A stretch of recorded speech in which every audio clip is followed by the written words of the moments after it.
Hey, everybody, this is Perch. Here's a viewer mail, simple one. And I've kind of answered this question before, but I can be succinct about it and talk a little bit in a different way. So, Dear Perch, as an upcoming artist, I recently had some work published at Marvel and at DC, and I'm excited to get more work. I've been listening to your show for a long time, and I appreciate the business advice, and it helps a lot.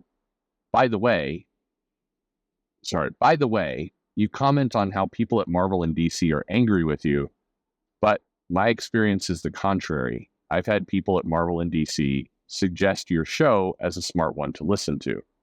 So I don't think you're as hated as you think. Oh, that's nice. Nice to hear. Um, anyway, my question is this. How should I use social media? A number of my friends and peers have Twitter accounts, Blue Sky, Instagram, etc. But you've mentioned how these can be traps. Curious if you could elaborate more. I want to gain attention, but I also have a job to do. Yeah, sorry. As much of a cliche as it sounds like, it takes a lot of work to draw a page.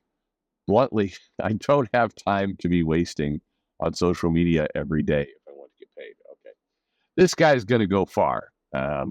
Actually, most of you will recognize the name, but we'll keep the confidentiality.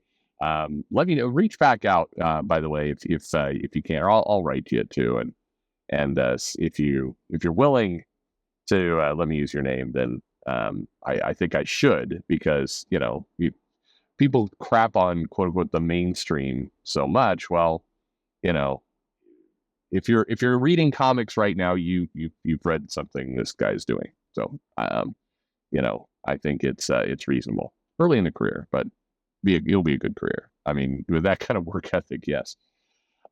So anyway, and it's nice to you. I mean, I don't look. I don't think Marvel and DC, a little bit tongue in cheek. I think I annoy some people at Marvel and DC. I think there is a sense a lot that I'm either giving away information they don't like, which is definitely possible, or more often, I'm saying something that goes against institutional knowledge, and they disagree. That's why I get a lot of the mails of, it doesn't work that way. It's like, it does work that way. It just, you think it doesn't work that way, but it does actually. Anyway, so how do you harness social media? Look, it's funny because a friend of mine just sent a couple tweets over from opposite ends of the comic fandom spectrum. Let's say, one on each side. Posing the simple question of which one of these is more pathetic, or which one of these is worse. And the answer is yes, both. They're both terrible, but both of them fall into the trap of what I think Twitter in particular does. Instagram is better. Instagram makes it a little tougher for you to get into nonsense just by the way it's structured, but Blue Sky and Twitter and Facebook and others, there's an inherent trap, because why you as an artist in particular should be using social media, and you should, if you have the discipline to use it properly. Your goal is to promote yourself, and in particular, promote the product that you're trying to sell. In this case, the product you're trying to sell is you, and the content that you sell is art. So it's important to put that out up front. When people make a business plan or a marketing plan, they often, there's the brief at the beginning. What are you trying to do? Like, what's the point of all this effort that you're making? And in this case, the point of the effort is, I want more visibility, recognition for my art, which in turn will give me more of a fan base, which in turn will give me more, negotiating power when I'm, trying to get jobs, and people will buy my comic. And, that's what I'm trying to do. I'm trying to build the brand of me, but the brand is based in my art. Unfortunately, what Twitter in particular does is it tries to get you to build a different brand of you. The brand of you that is art is, the product you're selling. It's ultimately how you're going to get paid. But Twitter and any kind of, social media site that's trying to build engagement, it's going to go more for unique shock value type comments. And so then the brand that you're building is you as a comedian, or you as somebody who writes entertaining, wacky stuff. And the trouble with this is you're going to have a lot of fans and a lot of people cheering you on if you take this route. If you start to write things like, I ordered a pizza, but then I just ate the entire thing all by myself, cried for the rest of the night. Hashtag struggling. You know, you that's it's not an exactly real tweet from a comic book. I don't remember several years ago. Chris Conroy would post stuff like that. This is kind of during COVID. It's just like, just don't have time to read scripts. Must eat full pizza and sob. It's like, cool. Yes. But anyway, um, people will like and jump onto that because it catches your eye. It's punchy, and it's like, and particularly if you're a writer and editor, you don't have the gift basically of art. So, but I would argue this. I would say if you're, we'll use Chris Conroy again. If you're him and you don't have a single artistic bone in your body, I don't know what Conroy's artistic strengths are, but let's say you don't. Let's say you all you got is stick figures. If I was him, I would still be like, here is the DC universe, one tweet at a time, one tweet a day, drawn in my stick figure shitty art style. And that would be wacky and unique and different. And so he's taking his name as being somebody with, somebody with DC who's on top of a lot of books, being a little self-deprecating with his art, like I'm not a good artist, but putting something out that's unique. And it's not going to get the same kind of attention as, say, doing a tweet that says, fuck Trump. But it's going to have a lot more long-lasting value to the brand of you that you want to build, which is comics, which is art, which is that type of thing. Today, you have a lot of creators whose brand is being a dick on Twitter. That is their brand. All sides of the spectrum, by the way. Pro, SJW, non-SJW, anti-SJW, SJW adjacent, whatever. This is what that platform does to you. Before you know it, you're starting to write, shit posts. Including me. I'm not trying to build a brand of me being a comic artist or a YouTuber for that matter, but it's fun. You get sarcastic ideas in your head. You're like, hey, screw it, man. Let's throw that out there. And before you know it, you're posting crazy stuff online, and you're getting lots of likes and follows and retweets and everything else for it. And that has become who you are. Take a look at Joe Glass, for example.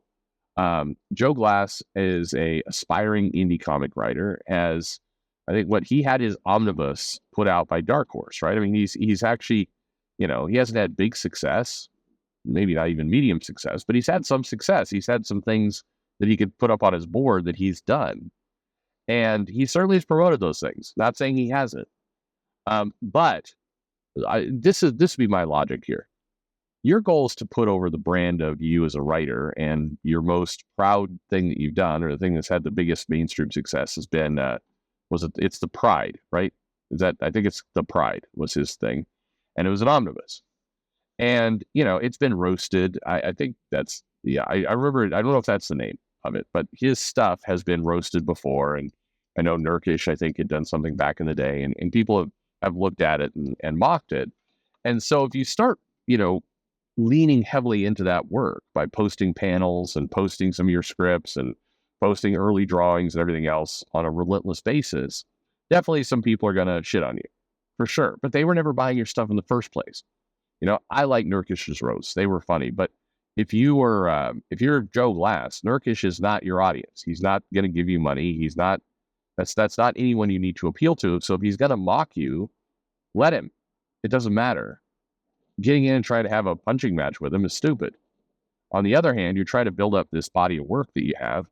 And so post more leaning into it, you have a omnibus that was put out by a comic company people recognize.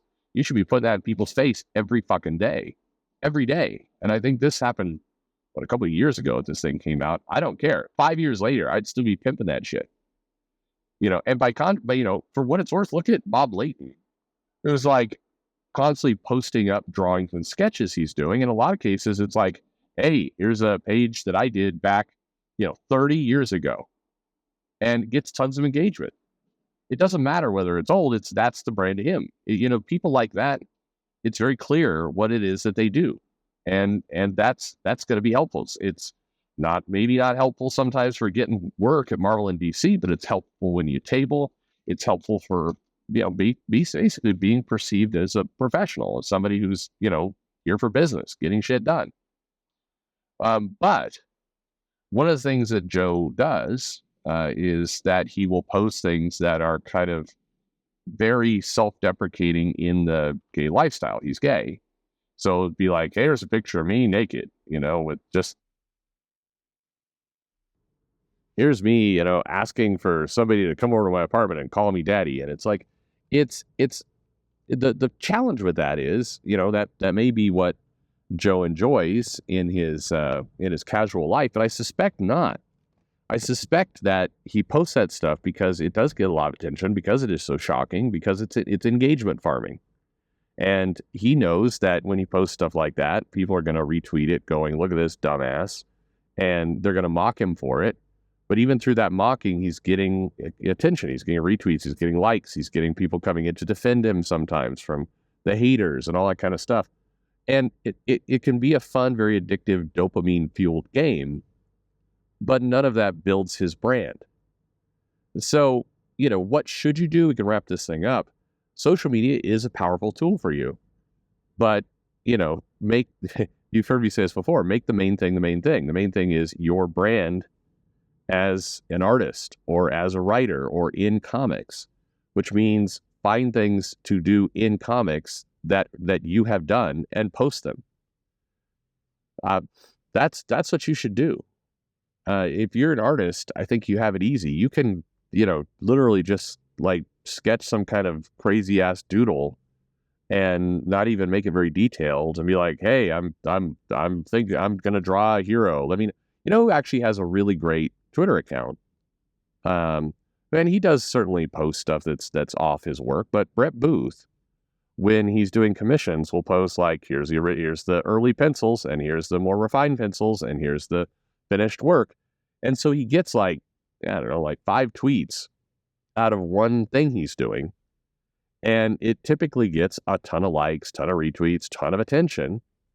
And it builds his brand. If later in the day he posts something like, fuck Arby's, he does, that's me. But anyway, if you post something like that, you may get some engagement, but there's no illusion to anyone that he comes to social media and his primary business there is his art. And that is smart for him. I think once you get confused about what it is you're there to do, I think you open up yourself for a lot of trouble. And that we've seen a lot of that happen. So anyway, I don't think you should avoid social media, but I think if you have an addictive personality or you don't think you can control yourself, you don't have that discipline, then I think you need to start looking at the tool very cleverly or very tactically. There are plenty of services out there that will tweet for you. And so, I mean, this would be my major advice to a big artist who doesn't want to be distracted by things. There's aggregator services. They're free. Sign up for one. Give it your Twitter information. You click a couple news feeds that you want it to retweet for you. Basically, it will go to, Newsarama or CBR or wherever, and it will kind of, post comic news stories on your behalf. So you're doing that. And then upload a ton of art. Upload like 30, 60 images into this tool and just set them to publish them out once a day. And then forget about it. Set an alarm on your phone or wherever or a calendar invite to come back again in 45 days and, replenish the stock and just leave it alone. Do that. Don't worry about engaging. Don't worry about replying. Don't do that yet. Just get this stuff out there so that every day you've got content being published out, all related to you, all related to what you do, all related to the brand of comics, and avoid the temptation of, I'm just going to get in here and make a joke about, Biden being stupid. Like as tempting and fun as that is, it's going to suck the time and life right out of you if you get too heavy into it. And then, but more importantly, or as importantly, to your time, it's people will start to see you as that and not an artist or a writer or an editor. They'll see you as somebody who makes jokes on Twitter.